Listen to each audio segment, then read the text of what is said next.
Hey everybody! Alright, I did one small project and now I'm going to go back to doing big crazy things. Well, at least it's a little crazy because of this. This is a piece of spalted beech that my friend Jason, hi Jason, gave me actually quite a long time ago. It's very dry. It's probably slightly punky. It has this really cool spalting in it. Obviously we've got a hole here, but I do not think that this is actually a crack. I think that that's just a spalt line. Like I can't feel anything in there with my finger. Doesn't mean it's not going to split there, but I'm going to make kind of a big calabashy bowl because you know how I like to do with that. I'm going to make this the bottom. This will be the top. So I'm going to put drill a hole for a woodworm screw and then put a tenon on the other side and round it a little bit.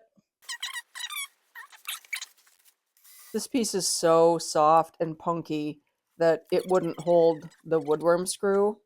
So I have a slightly longer woodworm screw that I tried as well, and it pulled out of that too. So I'm going to end up trying to put it between centers and hoping I can get a bite on it.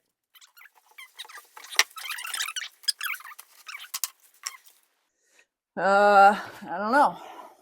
We'll see if we have any.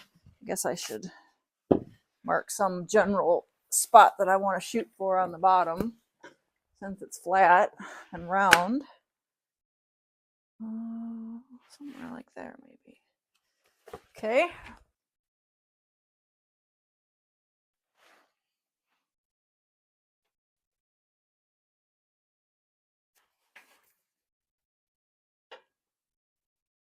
Oh, that is soft. Well, all right. Use my bigger robo rest tool rest. I've had a lot of you guys asking me about these tool rests, and I do not believe that Robo Hippie is having them manufactured anymore, but the robust tool rests are kind of the same principle, so he suggested that you might look there. Yeah, I just don't know about that.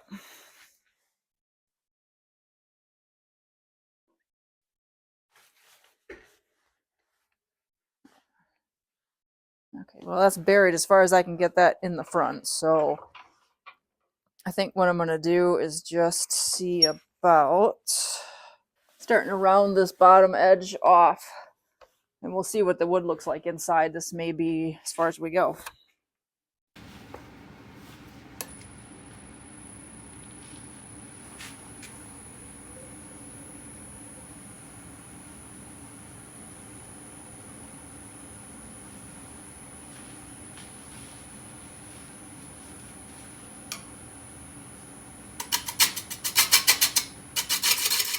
Oh man, it's just powder.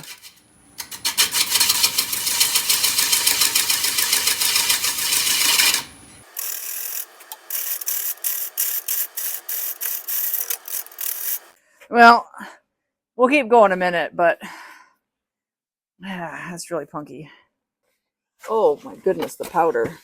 And you know what? I'm actually going to put my respirator on account of it is powdery and spalted. I started this bowl on January 23rd, and it is now February 28th, and I came down with the flu or some other such respiratory thing 13 days ago. This has been going on a while for me, so I apologize that my voiceover is going to sound like I'm sick, because I am. I'm going to soak the tenon in some super thin Starbond to hopefully add a little bit of rigidity.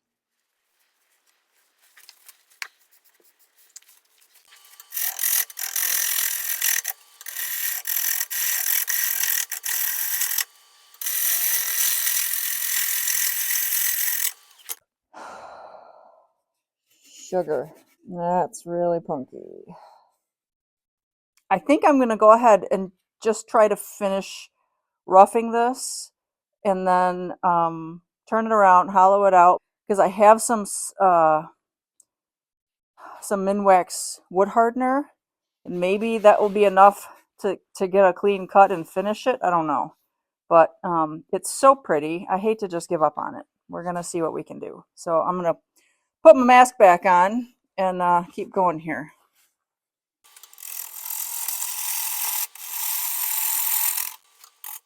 This may have gone a little better if I had oriented this the other direction and made the bottom the top. At the top, there's kind of a funny spot. I don't know if it was where there was a knot or just some different kind of rot. You can see it right there. And I was afraid to put that on the bottom, but that is making the top edge weaker in some places, and I got it a little bit too thin. For something this soft, I really should have left the walls thicker than I did here. And so I'm going to run into trouble with the edges chipping out. And that's a product of me getting the edge too thin up there at the top. And then also, I think, that funny spot. And I am compounding the problem by cutting toward the rim. It's so soft that I'm able to just sand all of these rough edges back smooth. And so I've decided that this is going to be a wonky edged bowl.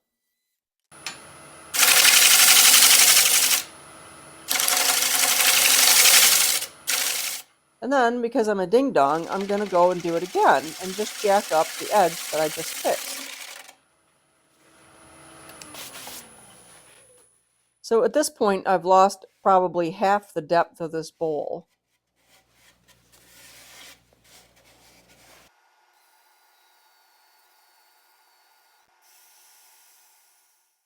I sanded up, I think, to 220. I did the edges by hand, obviously, because now we have this kind of crazy wavy edge here. Because I'm going to do an inlay in this gap, I put on a coat of 1 pound cut shellac, and then I brushed on a coat of 3 pound cut shellac.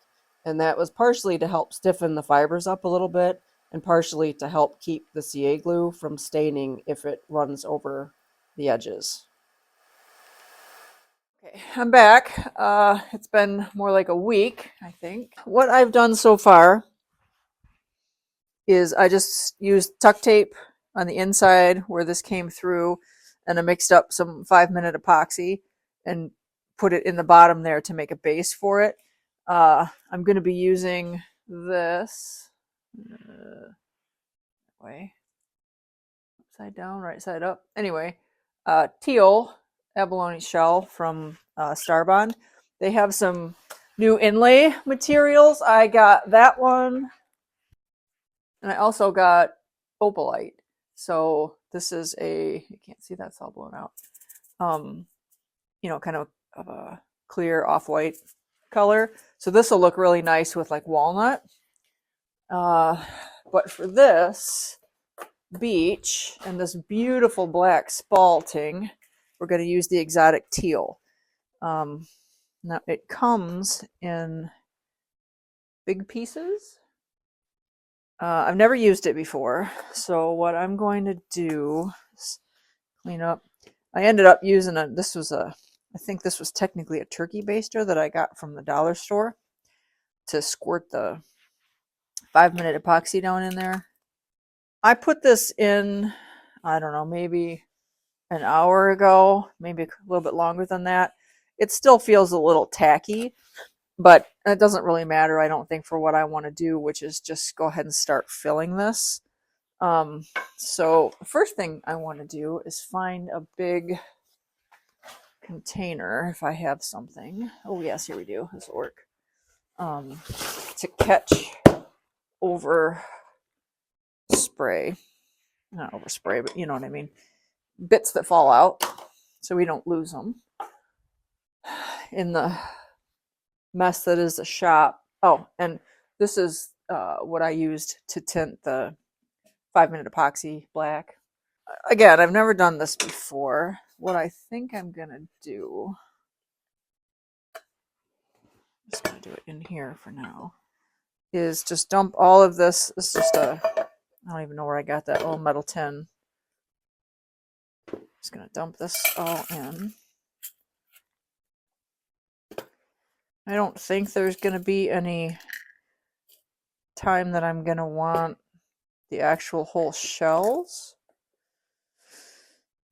I guess I can leave a few whole, and then if I run out, that's the other reason I filled this, because I'm not sure how much this is going to take, so I'll just stick a few back in here in case I want them for some other project, and we'll see if we have enough with this. I have my safety glasses on, and I have a ball peen hammer with a really chewed up end on it. I think actually maybe just a regular hammer is going to be okay. I was thinking I wanted something rounded on the end, but maybe not so much. Got a brick hammer, a little tack hammer. This might work. And a regular hammer. Little bitty guy.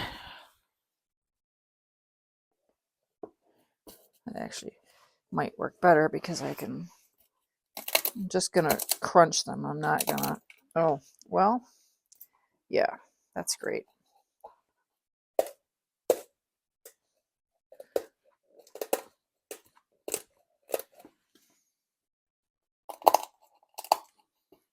I guess this is why I'm doing it. You know what? Actually, I have something even better than that. Hold on. Okay, so this is going to be a lot more reasonable. This is just a big piece of copper I got from my dad. Give it a whirl. I need a cover upper, but I guess I can just do it like this maybe.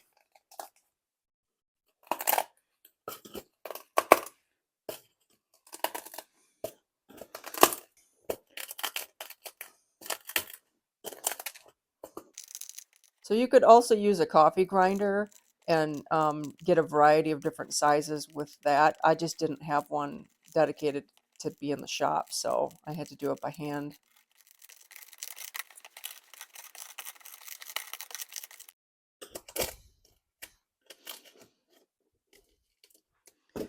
I wonder where my scissors are. I have to wonder a lot of things a lot of the time. It's kind of a bummer. Probably I should clean this up. But I just want to make stuff, you know? Let me see here. These are like kid scissors, but hopefully they'll work.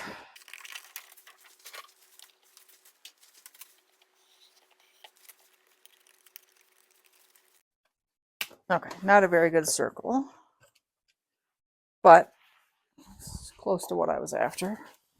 Now let's see. Make sure I'm on the lathe bed part here.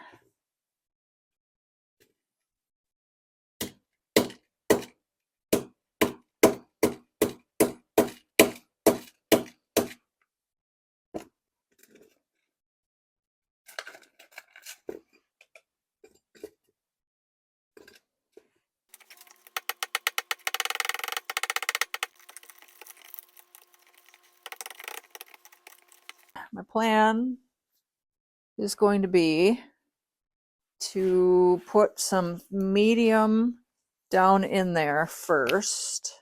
For the big part here, I can probably just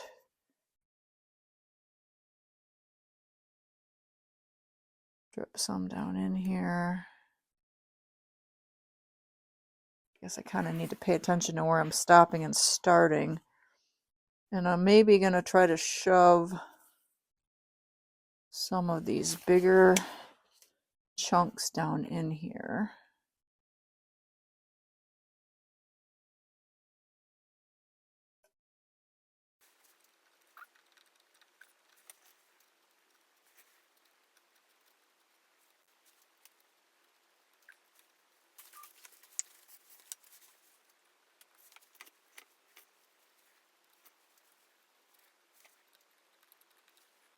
I didn't really anticipate putting them in kind of on their edges, but I'm going to go ahead and do it in the places where there's, you know, some big gaps to fill, and then we'll see what happens as we come along here.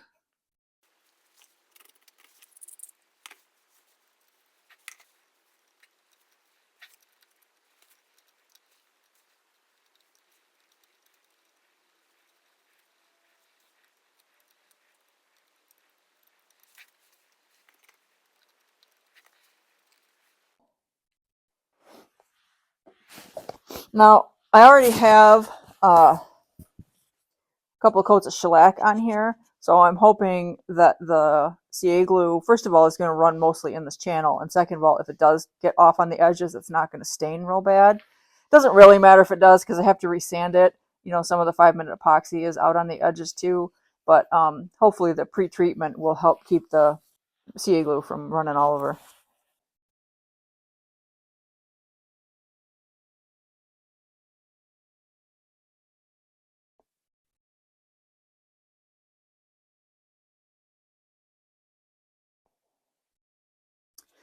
I guess I'm gonna try and get some more of these slightly larger pieces. I actually kind of like the way that it looks with some of the edges showing, but I might not really be able to get a whole lot more of them down in there. I definitely think a coffee grinder would be a worthwhile investment here. They're really not very expensive, and you could probably get a really good variety of sizes, you know, depending upon how long you're going to grind it for, and actually get it down to a pretty good powder too. My improvised mortar and pestle is working, but it would certainly be a lot faster to do this with a coffee grinder.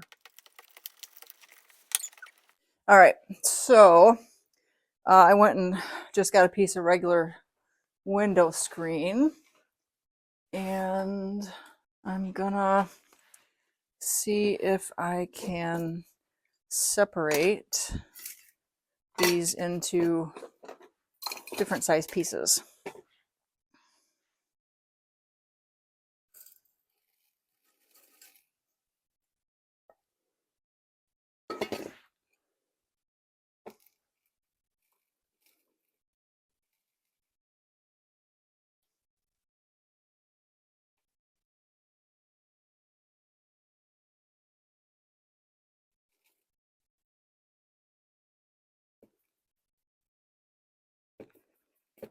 All right, so then I'll put the bigger pieces back in here. Set that aside in case I need to do that again. Oh yeah, that's more better. I don't know if you can see that. That's way better. Okay, and I'm going to dump these in here because it's a little easier to work with, I think. Much better. I held the bigger pieces in with some medium down inside the channel, and then once I started putting the smaller pieces and the more powdery bits in, I just went over the top of it with the super thin, and that worked out really well. I did have a few spots on the inside where the 5-minute epoxy didn't get all of the places that I wanted it to, so I did go ahead and fill those little spots with some of the powdery bits. I'm going to let this dry a little while.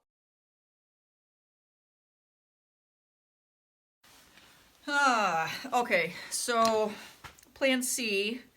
This wood is so soft. It's just, yeah, see, it's coming apart there too. Couple of things. My CA glue and the 5-minute epoxy I used to backfill most of this did stain this wood because it's so soft and porous. Even though I had a coat of 1 pound cut shellac and 3 pound cut shellac, it just soaked in further than that. So I sanded it up to 220, and there are still, you know, it's smooth, but there are still, you know, chunks missing because it's just punky. It's on the verge of not really being viable. So I'm going to give in. What I was going to do was wet sand it and see if I could fill in some of these voids and just make it a little bit smoother. but even when I'm sanding just without dry sanding, because you've got these natural black spalt lines, the dust is black, and I'm afraid it's just going to smear all over the place, and then I'll be mad. So I'm going to go ahead and put some of this Minwax Wood Hardener on it. I've never used this before. I don't really want to use it because it's really pretty nasty stuff, but I'm going to do it anyway. So I'm going to put it in a little aluminum cup and brush it on here. But I'm going to wear my respirator, so I'm going to put that on and put this on, let that dry for a couple of hours, and then see. I'm hoping it's going to stain the whole thing a little bit darker and make some of this blend in a little bit better, but we'll see. And then if I need to, I can sand it again after it's hardened. I don't know. We'll see what happens.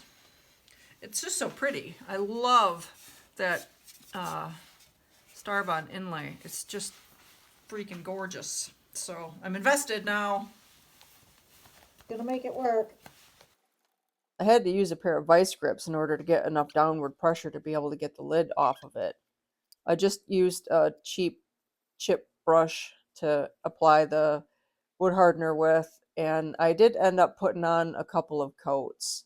The directions on the can said that it was supposed to be sort of shiny, and I didn't get that in any of the places except on top of the inlay. So I assumed that it just was soaking it in deeper and deeper, and I thought maybe some extra coats would help.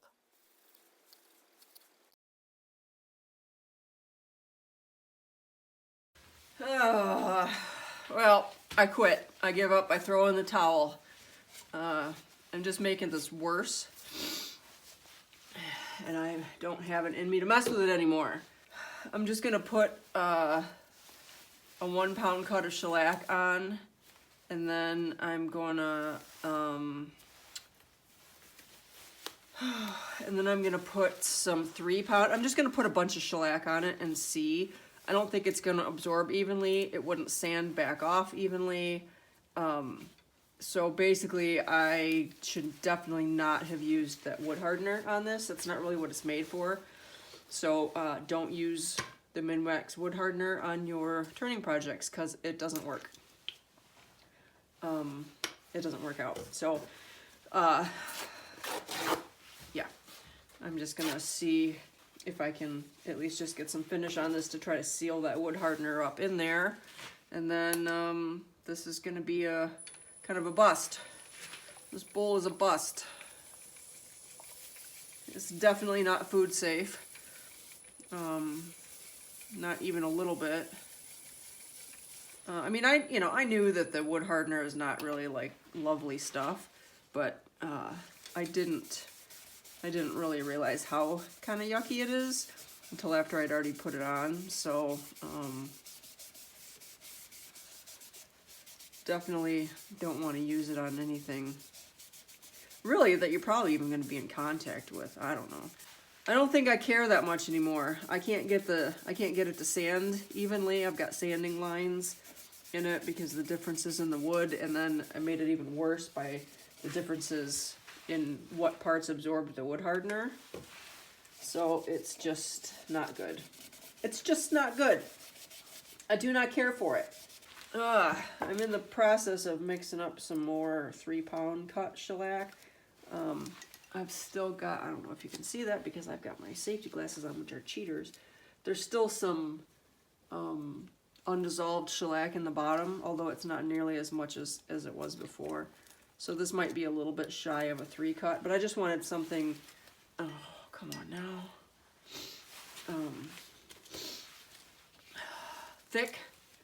Thicker, more shellacky and less alcohol-y to try to seal this up.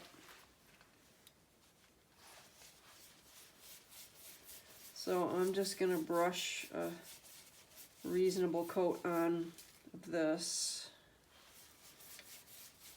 and then let it dry and maybe put on another couple. We'll see. Oh, I hate projects like this. All right, I did not like the real thick shellac on it. It just looked weird. So I sanded it back as much as I could. I'm still got sanding lines that were in there. I just don't care anymore. So what I'm gonna do is put on thinner shellac. I'm gonna use the 1 pound cut and see if I can just, you know, even it out some. I think that it's already sealed.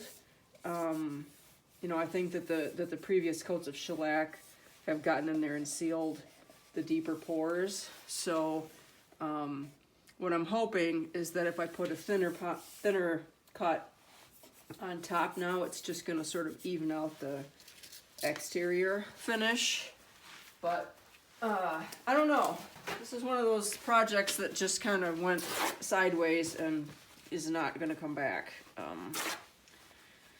But, you know, it happens. And I'm stubborn, and I'm just going to finish it because I just am.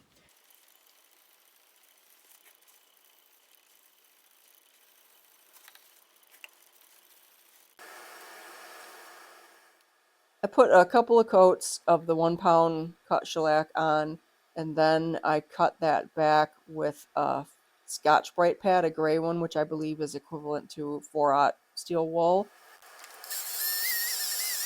I did it by hand at first, and then I just stuck it to the Velcro pad on my sander and did it while the lathe was spinning.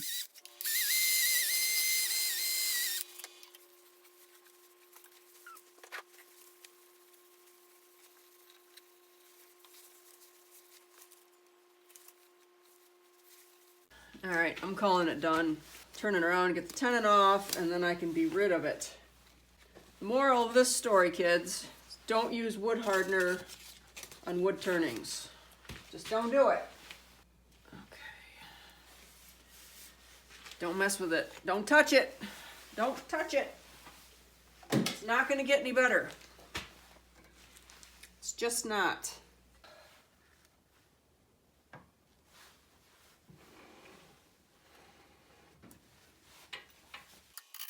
The thing about the wood hardener is, according to Minwax, it is not meant to be used as a preventative or a stiffener.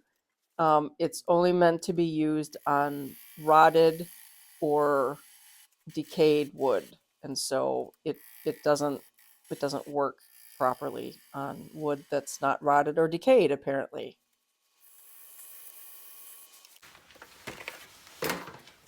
Ugh, I say.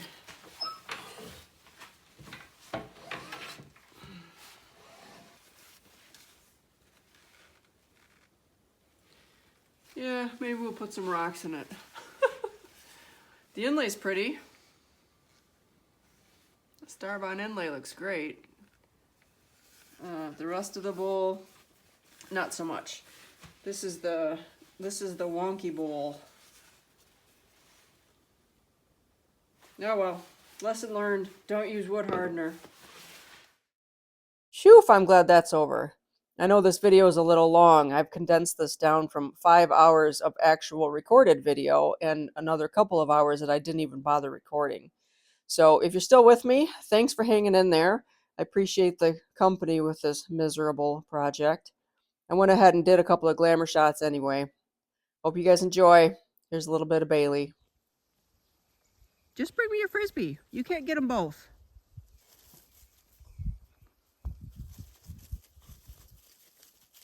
One or the other, pal. I don't think you can get them both. Oh my god. Oh my god. Prove me wrong. Prove me wrong. Such a smart boy. And look at him's toofs! Thank you guys so much for watching. I really appreciate it. Until next time, y'all be safe out there.